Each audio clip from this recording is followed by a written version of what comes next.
de Dieu et la Sainte Seine, nous fortifie dans cette confiance chaque jour de notre vie. Lorsque nous avons été baptisés, nous avons été reçus dans la famille de Dieu, et nous sommes alors les vrais enfants de Dieu et héritiers du ciel. Et maintenant, nos péchés ne nous pèsent plus, parce que nous vivons dans le pardon. Nous confessons nos péchés avec la certitude qu'ils sont enlevés. Eh bien, le pardon que Christ a gagné sur la croix nous couvre comme une grande couverture, dans le froid de l'hiver. Mais cela ne veut pas dire que nous continuerons à pécher parce que nous savons que Dieu pardonnera tous nos péchés. Bien sûr que non. Saint Paul a écrit, « Lorsque le péché a abondé, la grâce l'amour immérité de Dieu a surabondé. » Mais que dirons-nous alors? Devons-nous continuer dans le péché afin que la grâce surabonde? Comment pouvons-nous encore y vivre? Pablo, peux-tu m'aider un instant? Le mot repentir a l'idée d'un changement complet. Par nature, l'homme veut seulement marcher selon ses désirs pécheurs. Mais dans notre baptême nous sommes morts au péché, Dieu a changé notre façon de penser, nous ne voulons plus continuer sur le chemin du péché mais nous voulons produire des fruits dignes de la repentance comme le dit Jean. Oui, mais c'est un combat parce que nous avons toujours l'homme pécheur en nous, mais le Christ règne déjà dans nos cœurs. Luttons contre le diable et ses tentations. Nous allons produire des fruits dans nos vies, des fruits de la foi. Aidons ceux qui sont dans le besoin. Nous allons obéir à nos parents. Nous travaillerons avec diligence. Eh bien, continuons à étudier la parole de Dieu pour renforcer le règne du Christ dans nos cœurs. Eh bien, c'est ce que nous demandons dans la prière du Notre Père lorsque nous disons « Et que ton royaume vienne ». Nous demandons au Christ de continuer à régner dans nos cœurs à travers sa parole et de nous aider dans la lutte contre les ennemis de la foi, le diable, le monde et notre nature pécheresse jusqu'à ce qu'il vienne à la fin du monde. Le Christ roi viendra et oui, il reviendra. Et c'est pourquoi Jean-Baptiste a averti les pharisiens et les sadducéens, en leur disant que la hache est à la racine des arbres. C'est pourquoi tout arbre qui ne porte pas de bons fruits sera coupé et jeté au feu. Les pharisiens et les sadducéens ne voulaient pas admettre qu'ils étaient des pécheurs qui avaient besoin d'un sauveur. Ils croyaient qu'ils étaient les descendants d'Abraham, c'est-à-dire les Israélites, le peuple élu. Mais Saint Paul nous dit que les vrais enfants d'Abraham, les vrais Israélites, sont ceux qui croient en Jésus-Christ. Sans Jésus-Christ, les pharisiens et les sadducéens ne méritaient rien de moins que la colère et le châtiment de Dieu, tout comme tous ceux qui ne croient pas en lui. Parce que le Christ roi tout-puissant viendra à la fin du monde pour juger les vivants et les morts. Et ceux qui n'ont pas cru en lui, il brûlera comme la balle dans un feu qui ne s'éteindra jamais. Mais comme le dit le texte, il va rassembler son blé dans la grange. Et mes amis, nous sommes le blé, et la grange est le ciel. Grâce à la victoire remportée par le Christ roi lors de sa venue dans ce monde, il nous guidera lors de sa seconde venue dans son royaume des cieux. Le Christ roi vient et nous sommes prêts, car le Christ a tout fait. N'attendez pas qu'il soit trop tard. Devenez membre de la chaîne Today et bénéficiez de réconfort et de soutien dans les moments difficiles. Cliquez sur le lien dans la description de la vidéo. Mercredi 10 avril 2024 page 2. Le pardon nous couvre comme une couette, cela ne fait aucun doute. Nous n'aurons pas de trottoir à la place des banquets. Le message de Jean-Baptiste est clair, alors préparez-vous, car le roi arrive. Amen. N'attendez pas qu'il soit trop tard. Devenez membre de la chaîne Today et bénéficiez de réconfort et de soutien dans les moments difficiles. Cliquez sur le lien dans la description de la vidéo. Mercredi 10 avril 2024 page 3. Préparez le chemin du Seigneur résumé. Nous sommes préparés à la venue du Christ en croyant en lui, alors suivons fidèlement la parole de Dieu pour maintenir cette foi. Par Andrew Schroe. Le pasteur Ezequiel Sanchez, qui sert actuellement l'église luthérienne El Redentor à Torreón, Coahuila, au Mexique,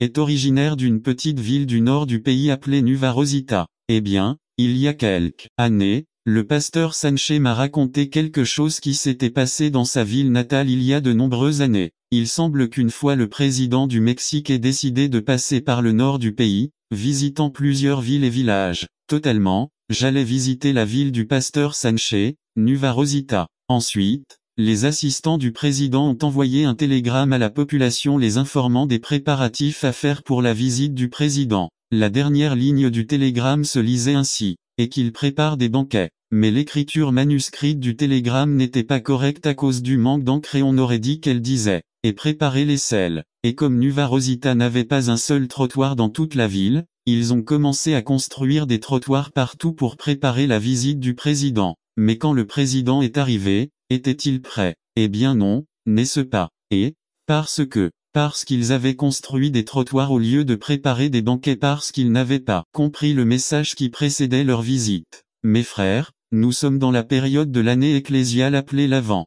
et le mot avènement signifie littéralement la venue. Pendant l'Avent, nous nous préparons à célébrer la première venue de notre roi Jésus-Christ, à Noël, en nous souvenant de sa naissance à Bethléem il y a 2000 ans. Mais l'Avent sert aussi à nous préparer à la seconde venue de notre roi Jésus-Christ à la fin du monde. Alors, ce matin nous allons voir comment Dieu veut que nous préparions sa venue. Nous nous préparons en comprenant le message qui précède sa visite et en faisant voir à chacun le salut de Dieu. Y comprendre le message qui précède sa visite. Les habitants de Nuva Rosita n'étaient pas préparés à la visite du président car ils n'ont pas compris le message qui l'a précédé. Eh bien, comme nous l'avons vu, le roi des rois, le Seigneur de l'univers va revenir dans le monde, et alors, il est de la plus haute importance que nous comprenions le message qui précède sa visite. Et remarquez que le message qui a préparé le monde à la première venue du Christ nous aide à préparer sa seconde venue. Nous voyons ici dans le texte de ce matin que Dieu a envoyé un messager spécial dont le travail était de préparer le peuple à la première venue du Christ. Son nom était Jean, fils du vieux prêtre Zacharie. Jean baptisait les gens dans le désert. C'était un homme sauvage avec un message puissant. Il a accompli les prophéties de l'Ancien Testament, étant le messager mentionné par le prophète Malachie dans la première lecture de ce matin. C'était la voix de celui qui crie dans le désert. Préparez le chemin du Seigneur. En d'autres termes, Jean était un héros. Savez-vous ce qu'est un héros? Eh bien, autrefois, avant le courrier électronique et le fax, avant le téléphone et même le télégramme, lorsqu'un roi allait visiter une ville, il envoyait des héros, des messagers, pour faire les préparatifs. Le héros avait la responsabilité de préparer le peuple et de redresser et nettoyer les routes tortueuses et dangereuses du désert afin que le roi puisse atteindre le peuple sans problème. Et Jean-Baptiste était un héros. Son travail consistait à préparer le cœur du peuple à la venue du roi. Jean a préparé le chemin pour Jésus-Christ, mais ce n'était pas un chemin physique dans le désert, mais un chemin qui mène au cœur. Et il l'a fait en prêchant, comme le dit le texte, le baptême de repentance pour le pardon des péchés. Jean encourageait les gens à se faire baptiser, à être lavés de leurs péchés par l'eau et la parole, et Luc nous dit de ne pas attendre qu'il soit trop tard. Devenez membre de la chaîne Today et bénéficiez de réconfort et de soutien dans les moments difficiles. Cliquez sur le lien dans la description de la vidéo. Mercredi 10 avril 2024 page 1 qui était un baptême de repentance. Notez que la Bible utilise le mot repentir de deux manières. Il a généralement le sens limité de se sentir mal à propos d'un péché et confesser ce péché. Mais parfois, comme nous le voyons ici, cela a aussi le sens plus large de se sentir mal, se confesser et croire, c'est-à-dire avoir confiance que Dieu pardonne nos péchés dans son amour. Le mot se repentir a l'idée de se retourner. Grâce au message de Jean, le Saint-Esprit a transformé de nombreuses personnes. Ils marchaient sur le mauvais chemin et Dieu les a fait changer d'avis et ils se sont repentis. Et de cette façon, Dieu, à travers Jean-Baptiste, a préparé le peuple à la première venue du Christ. Et avec ce même message, il nous prépare à sa seconde venue. Le message que Dieu nous déclare dans sa parole est le baptême de repentance pour le pardon des péchés. Lors de notre baptême, Dieu nous a fait changer de direction, nous a mis sur le bon chemin et nous a donné la foi. Et par la prédication de sa parole, il nous maintient sur le bon chemin. À travers sa loi, il nous enseigne ce que nous n'aimons souvent pas entendre, que par nature nous sommes complètement mauvais. Notre orgueil pécheur veut trouver des excuses. Il veut nier que nous sommes si mauvais. Eh bien, je pense peut-être que je ressemble à Ricky Martin ou à Enrique Iglesias, mais quand je me regarde dans le miroir, je connais la vérité. Et il en est de même avec la loi de Dieu. Lorsque nous nous regardons dans le miroir de la loi, nous voyons ce que nous sommes réellement, des meurtriers. Le Christ nous dit que si nous nous mettons en colère contre quelqu'un, nous sommes des meurtriers aux yeux de Dieu. Si nous avons des pensées lubriques, nous sommes des adultères. Dans le miroir de la loi, nous voyons les péchés destructeurs que nous commettons, comme les commérages et les mensonges. Lorsque nous nous regardons dans le miroir de la loi de Dieu, nous voyons que nous sommes des pécheurs qui méritent la mort éternelle en enfer. Place. Mais Jean a aussi prêché un baptême de pardon. Nous avons la bonne nouvelle de l'Évangile. Nous avons le témoignage de Jean-Baptiste lui-même lorsqu'il dit que Jésus est l'agneau de Dieu qui enlève le péché du monde. Tous les péchés que je viens de mentionner ont été lavés dans le sang de Jésus. Par conséquent, nous sommes préparés pour la seconde venue du Christ, parce que Dieu lui-même nous a préparés. Savez-vous que beaucoup de gens pensent qu'ils doivent être dans une église ou faire du bon travail lorsque Christ arrivera afin d'être préparés? Mais Dieu nous dit que nous sommes déjà préparés simplement en croyant en Jésus-Christ comme notre Sauveur. Nous sommes prêts. Ainsi, lorsque le Christ nous avertit qu'il viendra comme un voleur dans la nuit, c'est-à-dire que personne ne connaît le jour ni l'heure de sa venue, ne vous inquiétez pas car nous sommes préparés. Nous avons déjà reçu le télégramme et nous le comprenons. Et ainsi, nous pouvons dire, comme l'apôtre Jean l'a dit à la fin du livre de l'Apocalypse. Amen. Qu'il en soit ainsi. Viens Seigneur Jésus. Je suis prêt. Eh bien, à travers le baptême et sa parole, Dieu nous a préparés pour la seconde venue du Christ, mais il veut aussi que nous préparions les autres. Le texte nous dit que toute chair, c'est-à-dire tous les êtres humains, verra le salut de Dieu. Et comment Dieu fait-il en sorte que chaque être humain voit son salut? Eh bien, par l'intermédiaire de ses héros, de ses messagers en faisant en sorte que toute chair voie le salut de Dieu. Et si le président des États-Unis décide de venir à Anchorage, mais que vous êtes la seule personne à savoir qu'il vient, vous serez prêt, mais qu'en est-il du reste de la ville? Et quand le président arrivera et qu'il n'y aura personne pour l'accueillir, comment va-t-il se sentir? Eh bien, c'est comme ça avec Dieu. Il veut qu'il y en ait beaucoup qui soient préparés quand il viendra. En fait, il nous dit dans sa parole qu'il veut que tous soient sauvés et parviennent à la connaissance de la vérité.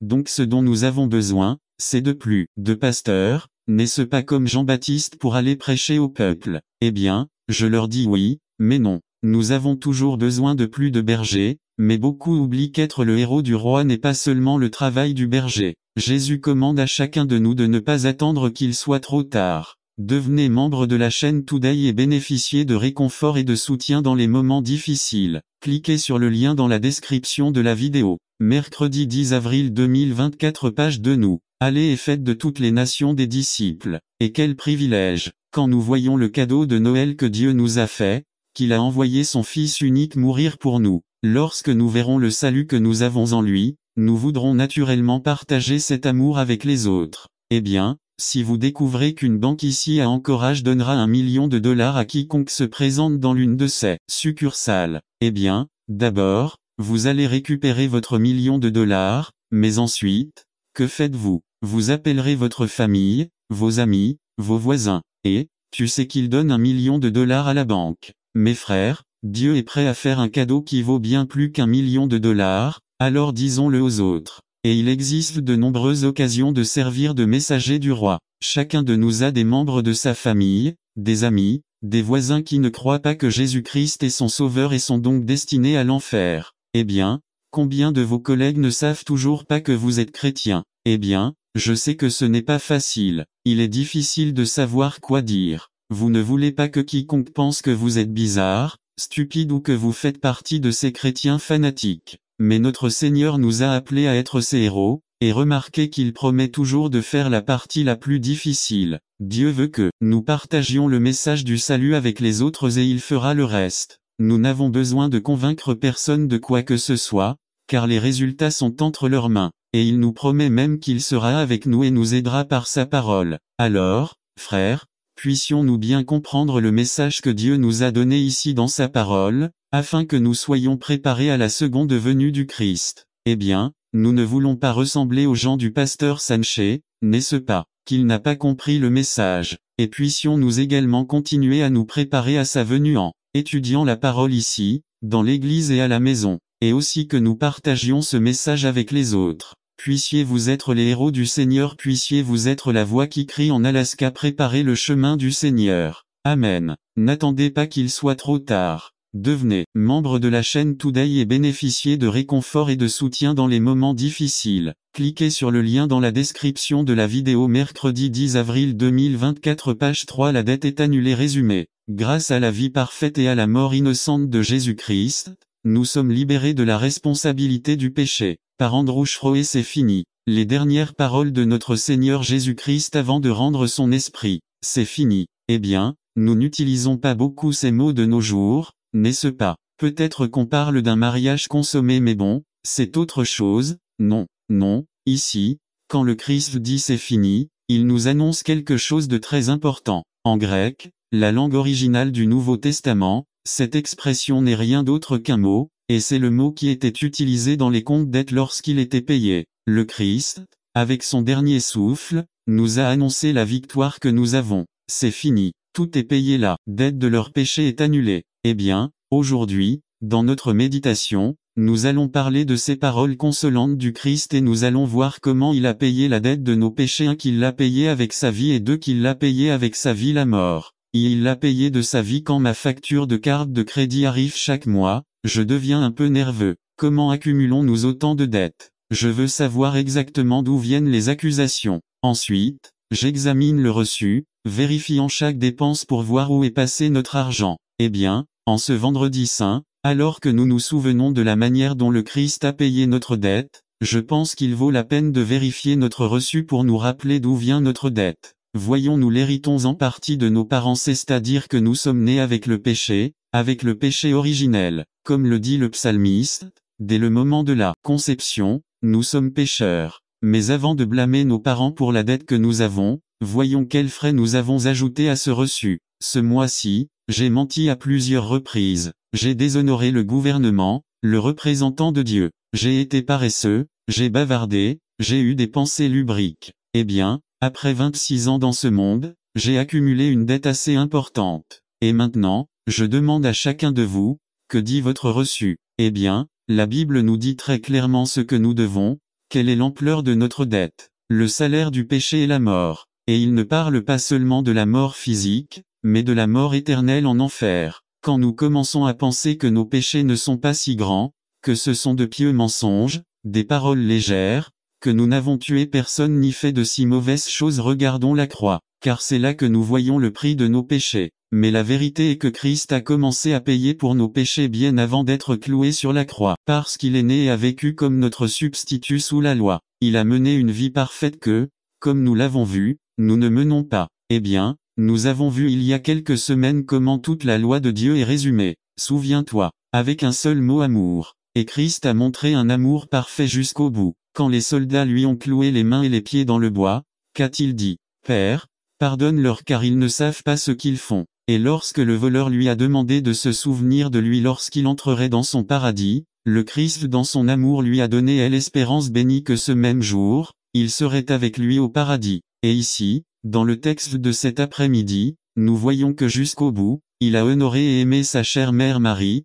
chargeant son disciple Jean de prendre soin d'elle. De plus, il a réalisé toutes les prophéties de l'Ancien Testament pour garantir que nous n'attendions pas qu'il soit trop tard. Devenez membre de la chaîne Today et bénéficiez de réconfort et de soutien dans les moments difficiles. Cliquez sur le lien dans la description de la vidéo. Mercredi 10 avril 2024, page 1. Qu'il est le vrai Messie, le Sauveur promis. Il a accompli tout ce que nous avons entendu d'Isaïe dans la première lecture d'aujourd'hui, qu'il a été méprisé et a souffert du ridicule du peuple, qu'il a été crucifié avec les méchants, c'est à dire parmi les voleurs, qui a été enterré par un homme riche. Il a accompli le psaume du jour. On voit dans le texte comment les soldats distribuaient ses vêtements, comment ils criaient: mon Dieu, pourquoi m'as-tu abandonné? Comme s'il n'avait pas cassé un seul os de son corps. Il n'y a aucun doute sur l'identité de Jésus. Et grâce à sa vie parfaite, il est devenu notre substitut selon la loi, faisant ce que nous ne pouvons pas faire. Il a montré un amour parfait à chaque minute, à chaque seconde de sa vie, dans ce monde.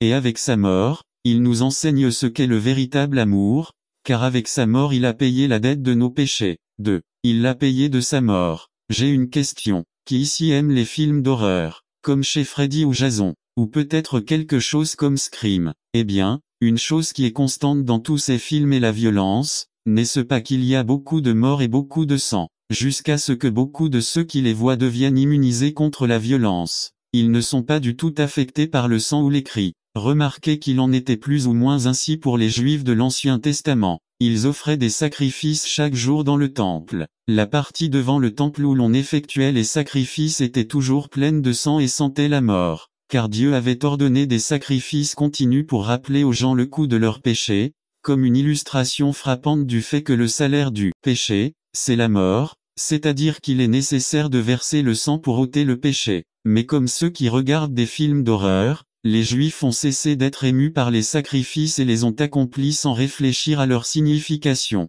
Et maintenant, regardons cette croix. Ce n'est pas important. Après avoir entendu chaque année l'histoire de la crucifixion de Jésus-Christ, après avoir regardé les mini-séries diffusées à la télévision, après avoir vu tant de croix, sommes-nous encore choqués par le prix de nos péchés? Eh bien, voyons encore ce que le Christ a souffert. Il n'avait pas dormi depuis plus de 36 heures. On lui a mis une couronne d'épines sur la tête. Il a subi la flagellation et les moqueries avec un marteau. Ils lui ont cloué les mains et les pieds au bois. Et ce n'est rien comparé à ce qu'il a souffert en étant suspendu à la croix. Parce que sur la croix, il a subi ce qui est la mort éternelle, le châtiment de Dieu, l'enfer pour tous les hommes de tous les temps, jusqu'à ce que le Fils de Dieu lui-même s'écrie, « Mon Dieu, pourquoi m'as-tu abandonné ?» C'est le prix de nos péchés, et c'est là l'amour de Dieu pour nous, pécheurs, qu'il a subi le châtiment que nous méritons. Et après avoir tout enduré, il s'écria en signe de victoire, « C'est fini, tout est payé, et il est mort. »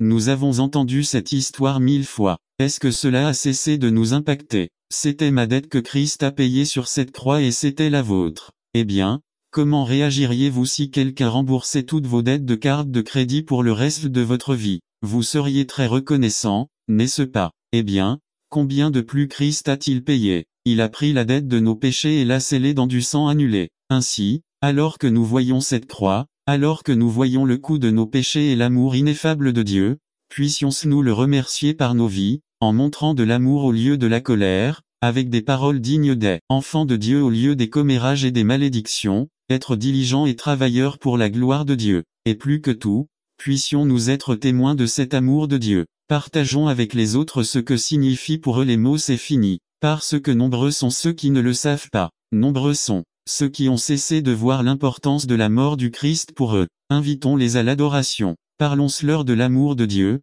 car sinon, ils seront là devant Dieu lors du jugement final avec leur reçu en main et aucun moyen de payer. N'attendez pas qu'il soit trop tard. Devenez membre de la chaîne Today et bénéficiez de réconfort et de soutien dans les moments difficiles. Cliquez sur le lien dans la description de la vidéo mercredi 10 avril 2024 page 2. Eh bien, nous avons déjà dit à plusieurs reprises que le vendredi saint est un jour de tristesse et de joie à la fois. Et c'est vrai, voir l'immense coût de nos péchés nous rend tristes parce que c'est nous qui méritons ce que Christ a souffert. Mais en même temps nous nous réjouissons parce que le Christ a fait tout cela volontairement dans son amour. C'est fini. La dette de nos péchés est payée. Comprenez ce que signifient ces mots. Remerciez Dieu de toute votre vie. Prions Dieu comme le dit l'hymne. Ton sacrifice sublime, consommé sur une croix dure, nous libère de la mort et nous amène à la pleine lumière. Nous te louerons et nous chanterons pour toujours merci, j'en offre 1000 parce que tu es mort pour moi. Amen. N'attendez pas qu'il soit trop tard. Devenez membre de la chaîne Today et bénéficiez de réconfort et de soutien dans les moments difficiles. Cliquez sur le lien dans la description de la vidéo mercredi 10 avril 2024 page 3. Nous prêchons la parole de foi résumée. Voyant que notre foi est basée sur le fait que Jésus-Christ est notre Seigneur, nous allons partager ce message avec les autres. Par Andrew Schroe. Il était une fois un homme de plus de 90 ans qui s'appelait Pepe Hernandez. Eh bien, c'était un bon chrétien et un bon luthérien. Monsieur Hernandez allait à l'église tous les dimanches sans faute, et il ne se souciait pas du temps il y allait, qu'il neige, qu'il pleuve, qu'il fasse chaud ou froid, peu importe, M. Hernandez était à l'église tous les dimanches. Mais un jour, Pépé est tombé malade, ou peut-être vaut-il mieux dire qu'il était déjà en train de mourir. Et puis son berger vint lui rendre visite, pour lui donner la dévotion et le réconfort du ciel. Après la dévotion, Pépé a dit au pasteur, « Pasteur, ne vous inquiétez pas pour moi, je n'ai pas peur, je peux faire confiance à ma foi, je vais au paradis parce que j'ai la foi. » Et savez-vous ce que le pasteur lui a dit? « Au diable ta foi, au diable ta foi. » Ce n'était pas exactement la réponse attendue par Monsieur Hernandez. Quoi? Oui, au diable votre foi. Avoir confiance en votre foi, c'est